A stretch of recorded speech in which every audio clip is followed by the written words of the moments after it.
Bonjour à tous et aujourd'hui on va voir ensemble la mémoire et ses troubles. Bon, c'est un sujet assez important et pour ceux qui font face à des gens présentant des troubles de la mémoire. Donc la mémoire, en gros, qu'est-ce que c'est que la mémoire?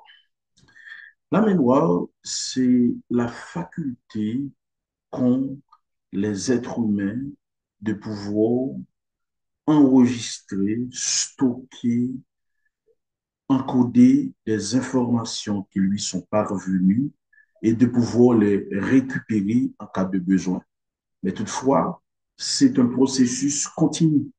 Donc, il y a des informations qui seront effacées et de nouvelles informations qui seront enregistrées. Donc, à noter que les informations anciennes durent beaucoup plus longtemps que les nouvelles informations. Donc, notons que on parle de plusieurs types de mémoire. Donc, mais on va essayer de les résumer de façon à vous aider de mieux comprendre les différents types. Donc, on peut dire qu'il y a ce qu'on appelle la mémoire immédiate.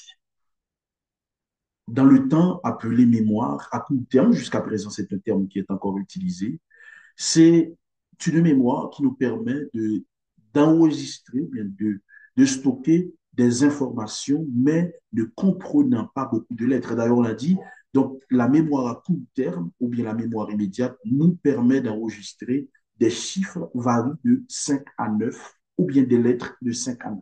C'est-à-dire, si quelqu'un nous donne son prénom, son nom, donc certaines fois, on peut oublier soit le prénom, soit le nom, parce que soit et ces deux comprenant beaucoup trop de lettres.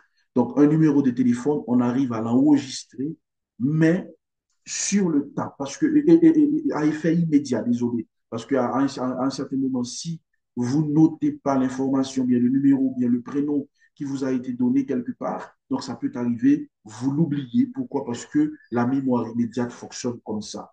Mais il y a une petite particularité de cette mémoire immédiate, c'est la mémoire et de travail. Donc, la mémoire de travail, c'est une mémoire qui nous permet d'enregistrer les informations sur tout ce qu'on a à faire au cours d'une journée. Au fait, c'est une mémoire à court terme, mais la particularité, donc cette mémoire de travail ne concerne pas 5 à 9 chiffres ou bien des lettres, mais des informations et enregistrées sur une activité prévue. Par exemple, vous arrivez au boulot, donc, il y a le patron, ou bien vous avez mentionné quelque part les tâches à faire, ou bien à exécuter au cours de la journée, et vous arrivez à exécuter les tâches comme elles ont été prévues, eh bien, voilà, donc c'est une mémoire de travail. Après, vous avez la mémoire à long terme, et cette mémoire à long terme sera subdivisée en deux grandes parties. Vous avez la mémoire déclarative, qui est la mémoire explicite, et la mémoire procédurale, qui est une mémoire implicite. Donc, la mémoire procédurale, c'est quoi? C'est une mémoire où on enregistre et les compétences techniques. C'est-à-dire, quelqu'un qui apprend à monter à vélo, c'est une mémoire procédurale. Un, un, un ébéniste ou bien un forgeron, donc c'est des mémoires et procédurales parce que les éléments ou bien les événements concernant une compétence technique ou bien une capacité de pouvoir reproduire un fait qui a été appris, eh bien, c'est une mémoire procédurale. Tandis que la mémoire déclarative, appelée encore la mémoire explicite, qui est une mémoire explicite, eh bien, cette mémoire se subdivise en deux parties. Il y a la mémoire sémantique et la mémoire épisodique.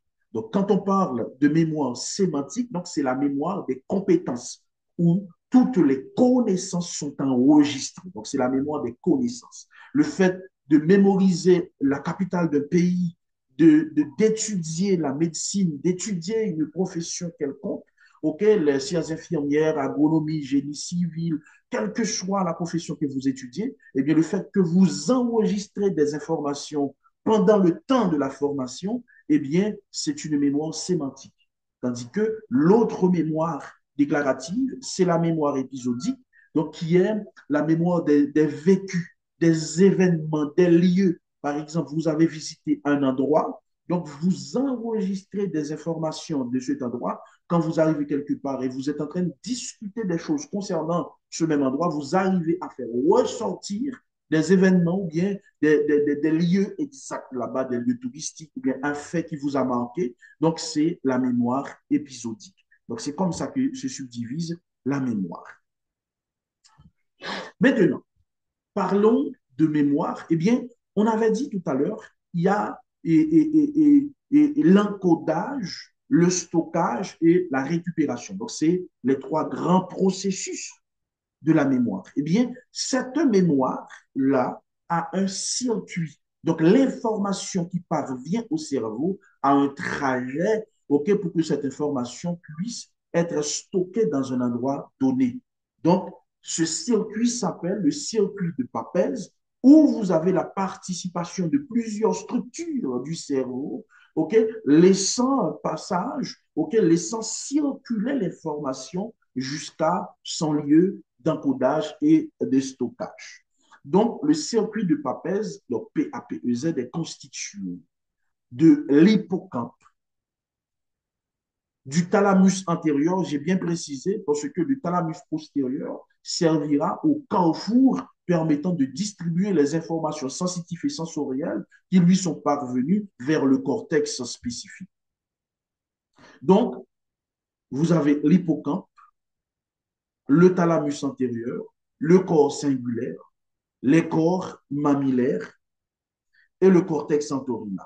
Donc, le cortex entorhinal, de son côté, sert la porte d'entrée de l'information. Toutefois, il y a une porte de sortie qu'on appelle fimbrier. Donc, retenez les différentes structures qui participent dans la constitution du circuit de Papez. Donc, on a dit le corps singulaire, le corps mammillaire, le thalamus et l'hippocampe. Mais on a dit le thalamus antérieur, parce que le thalamus postérieur ne participe pas dans la mémoire. Mais toutefois, ces structures-là, OK, donc, et participant à la constitution du circuit de Papez, ont le soutien des lobes bien spécifiques du cerveau. Vous avez le lobe frontal et vous avez le lobe pariétal. Il y a le lobe temporal.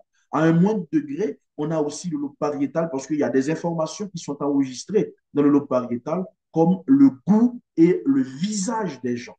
Donc, le fait de pouvoir identifier le visage d'une personne, eh bien, c'est l'action du lobe pariétal. Le fait d'identifier un goût, c'est l'action du lobe pariétal. Je vous rappelle que la langue ne détecte pas la saveur. OK? Donc, au niveau de la langue, vous avez des papilles qui sont disséminées sur toute sa surface. Ces papilles servent à stocker ou bien à capter l'information ou bien la sensation, OK, qui lui est parvenue. Eh bien, ces papilles-là vont se connecter sur un nerf et ce nerf transmet le message au cerveau et c'est le lobe pariétal qui va identifier ce message-là. Donc, c'est le circuit emprunté par la mémoire.